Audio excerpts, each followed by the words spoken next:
Hey, I'm Mitch. Welcome to my shop. And today we build an outfeed table. Okay, this is old footage, or old. It's a couple of months old, about 6 months old, from when I was setting up the shop. I'm using some recycled, upcycled lumber from a kitchen reno we did. And what you just saw me finish doing was pulling nails from some door trim, some 1x6 door trim I'm going to use for legs. And here I'm measuring the height of the table saw, obviously, to see how high to make the outfeed table.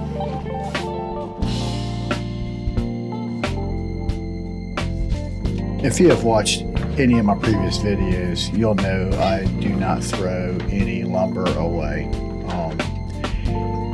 I could always find a use for it. I have a hard time throwing something away that is perfectly reusable. And this is a good way to save some money. I mean, we're just talking about building some shop furniture, so it doesn't need to be fancy anyways.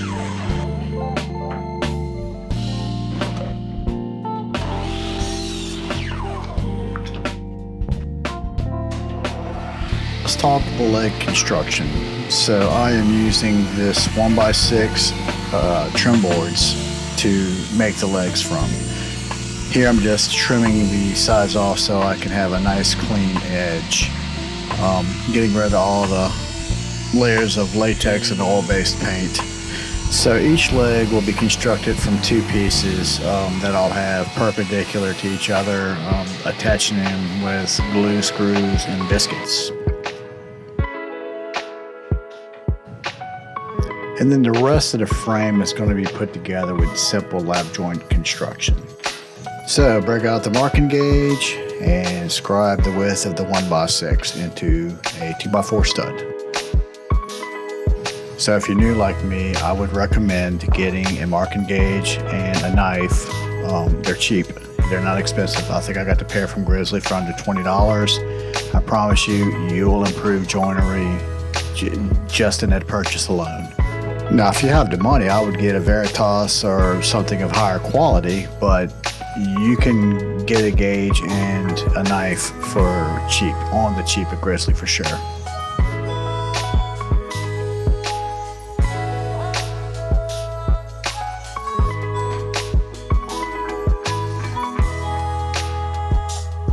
I am setting the blade height for this long as whatever you want to call it.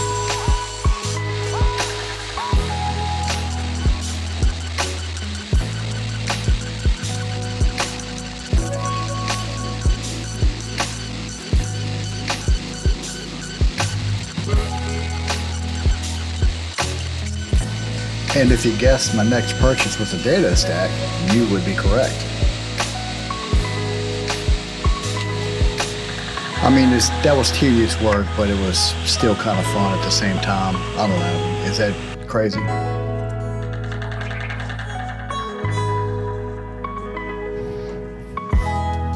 Now I'm just doing a little cleanup work on the surface with the best chisels you can purchase at Harbor Freight.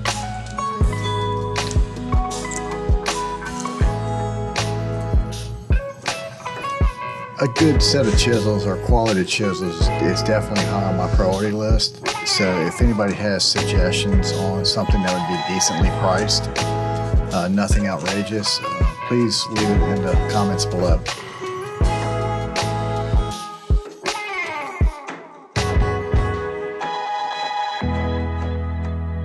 Okay, I'm not sure if everybody enjoys a play-by-play. Sometimes I don't, and it seems like they're rambling. So leave a comment below if you'd rather less talking. But since I'm already talking, here I'm marking for the biscuit slots. That's the 2 pieces that will become 1 leg. Okay, of course the biscuit joiner is from Grizzly. I think I purchased it for $75. It's not a lamello. I'm sure there's a freaking dude on YouTube that's going to do a review on biscuit joiners, and he'll probably pick this one and then he'll put it against the freaking lamello, and he'll tell you how shitty this one is and how great the lamello is. I mean, come on. I just need to cut a number 20 freaking biscuit, and that's what it did.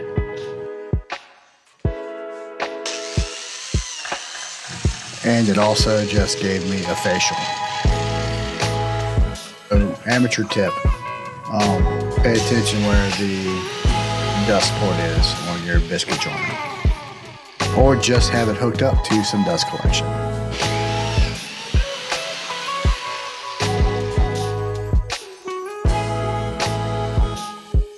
And using some Titebond 3 because Titebond 3 is one better than Titebond 2. Okay, the biscuits are from Harbor Freight and they sucked pretty bad. I would not recommend them. Don't cheap out, spend the extra $1.25 and buy some quality biscuits. Don't be like me. Learn from my mistakes, please.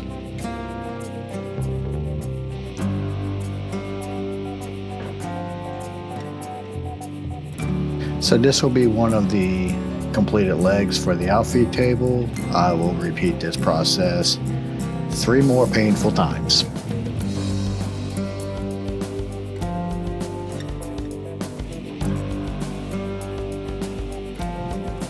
Okay, so here you can see the frame starting to come together, and I believe you get the gist on what I'm trying to accomplish here. Alright, now I'm just kind of marking where I need to drill some screws. Probably should have done this prior to the assembly, but you know, you learn as you go.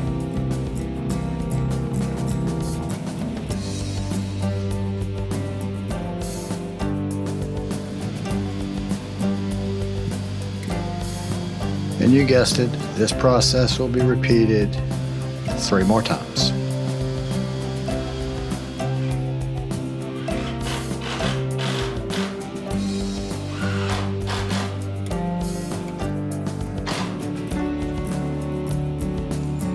And a close-up shot of my work. Joints tight, joints square. Good to go.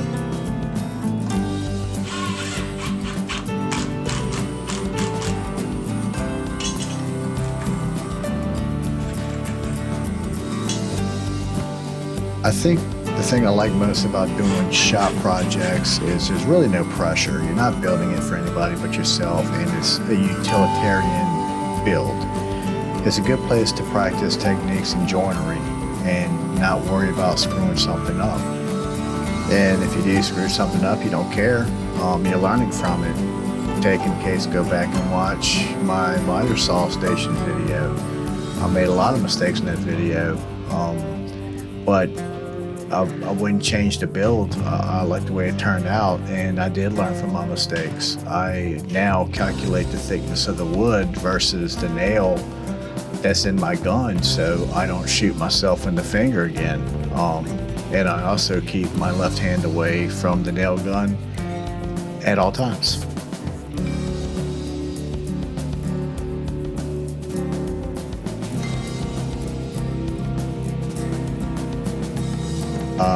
The old cliche of you can never have enough clamps. So here I'm tripling up on the clamps to square the base on the bottom up.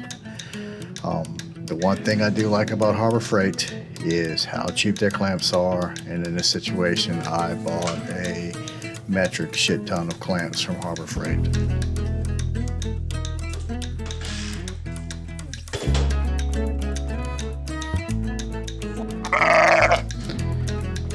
I always have that little doubt in my mind that something's going to screw up somewhere, or something's going to come back and bite me in the ass. So when something comes together like it's supposed to and your hard work's paid off, it's pretty freaking awesome.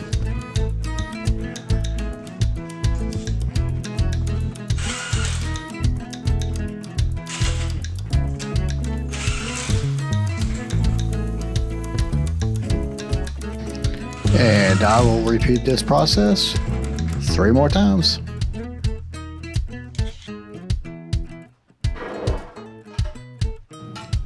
I know that you're probably impressed with those cat-like reflexes, but that was a result of years of training with Diamond Dave, the Redneck Ninja. If you are my age, you got that. If you are a millennial, you probably didn't. So go ahead and do yourself a favor and search on YouTube for Redneck Ninja. And seeing how my workspace is relatively small, this table is going to see double duty. It's going to be my Outfeed table, obviously. It's also going to be an assembly table. It may be a workbench at sometimes, so I guess that's triple duty. So I'm going to strengthen it up some. I'm going to cut this 1x6 down, make some bracing to prevent some racking, and also sagging the top that will be constructed.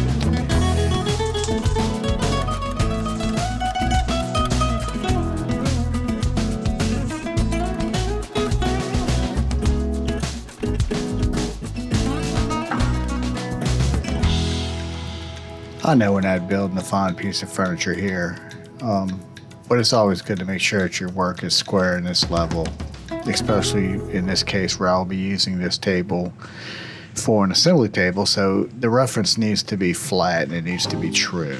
So for the rest of this build, I constantly am checking to make sure that I'm staying level. Hence the level going across the top as I drive these screws in.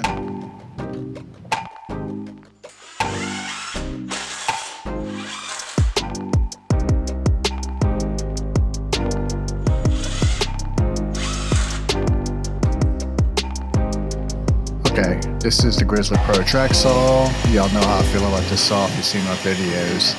I'm going to do a review on this saw in the future. I've owned this saw for 2 years and not 2 hours like a couple of the YouTube influencers that gave it a bad rap. I'm going to give you some honest feedback and I'm going to tell you what I don't like about it. But all in all, best value out there in my opinion. And I'm not trying to bang on the tool review guys. I mean, that's their channel, that's what they do, and they are giving their opinion. I just don't think it's a fair one if you had to saw for 2 hours. Now, if I was to listen to one of those guys, I would have missed out.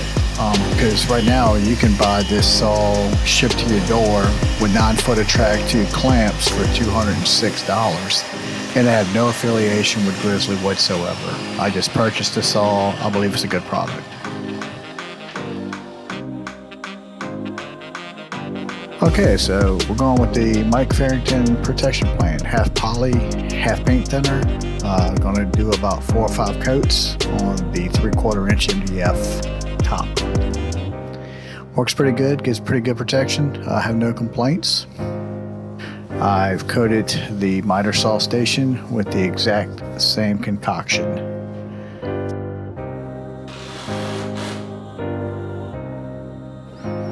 So sticking with the whole recycling theme, I robbed this plywood from the bench in the background.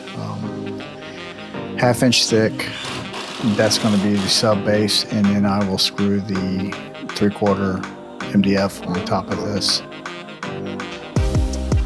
The table is really starting to get heavy now. It's getting a little tough to move. So something for us to look forward to in the future would be improved audio. Right now I've been recording with this cheap lapel, USB lapel mic into the computer using the interface that's built into this editing software. So another one of my hobbies is recording, and my interface took a dump, so I don't have one right now. So I can't use any of my other microphones. So I'm going to buy a better USB microphone and see if that helps. If it does not help, then I'll be forced to buy another interface, which I'd rather spend that money on tools, but I can't take this audio anymore. Now, I apologize to anybody that's suffering from it. Sincerely.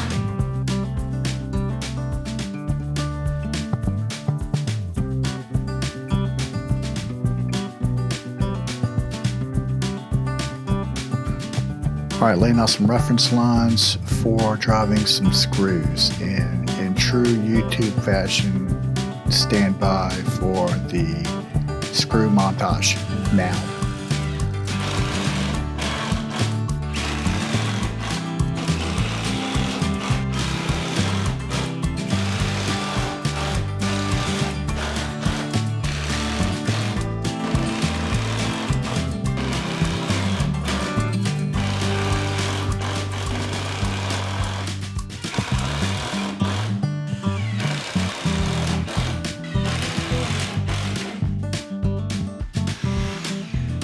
That montage was kind of weak, but I wasn't going back and re-editing.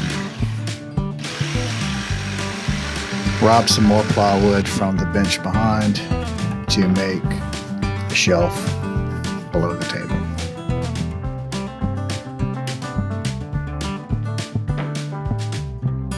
And after a few months of service and abuse, this is what the table looks like now. As you can see, I've really never finished the bottom shelf. I just started piling the tools up.